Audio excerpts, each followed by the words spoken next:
Good afternoon बच्चों।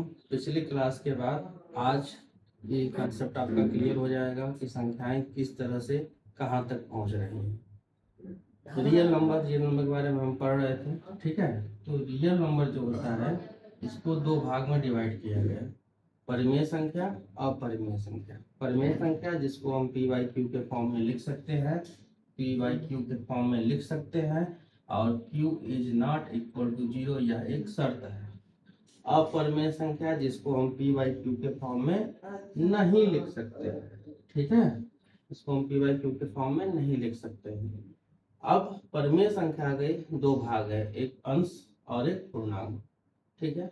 अंश का मतलब जैसे 1/2, 1/3, 1/4, फलाना ठिकाना जो भी कुछ है, ये भी तो तुम्हारा फ्रैक्शन दशमलव में ही जाता है, ठीक है। अब इसको 1/2 को तुम बदलोगे तो क्या होगा 0.5, ठीक है। जी 1/4 को बदलोगे तो क्या होगा 0.25, ठीक है। ये तुम्हारा दशमलव जो पीछे हमने पढ़ा था, अब जिसको रिकरिंग कहते थे, नॉन रिकरिंग कहते थे, उस भाग में फ्रैक्शन चला जाएगा। अंश रियल नंबर्स और इंटीजर्स रियल नंबर। पूर्णांक में तुम्हारा होगा 1, 2, 3 ये वाली संख्या, ठीक है। अब इसमें इंटीजर्स में भी दो भाग है, ठीक है। पहला है पॉजिटिव संख्या और निगेटिव संख्या। पॉजिटिव संख्या 1, 2, 3, 4, निगेटिव संख्या उसी के आगे -1, -2, -2, -1, -2, -3 डॉट डॉट डॉट कहाँ तक, अनंत तक। अनंत का साइन क्या होता है गणित में, क्या, ठीक है। अब पॉजिटिव नंबर्स में भी दो भाग हैं पॉजिटिव नंबर के, एक होल नंबर और नेचुरल नंबर। होल नंबर जो 0 से स्टार्ट होके 1, 2 डॉट डॉट डॉट 9 तक जाए उसे कहते हैं हम पूर्ण संख्या, होल नंबर्स।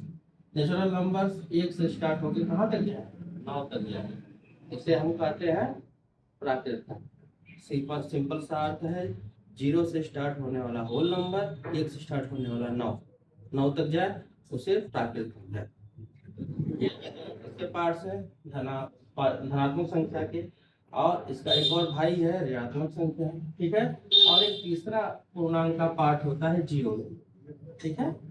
और ये तीनों किसके भाई हैं, पूर्णांक के, ठीक। फ्रैक्शन इस तरह से संख्याओं को दिखाता है, और ये दोनों भाई हैं परिमेय और अपरिमेय संख्याओं के, परिमेय संख्याओं के, ठीक है।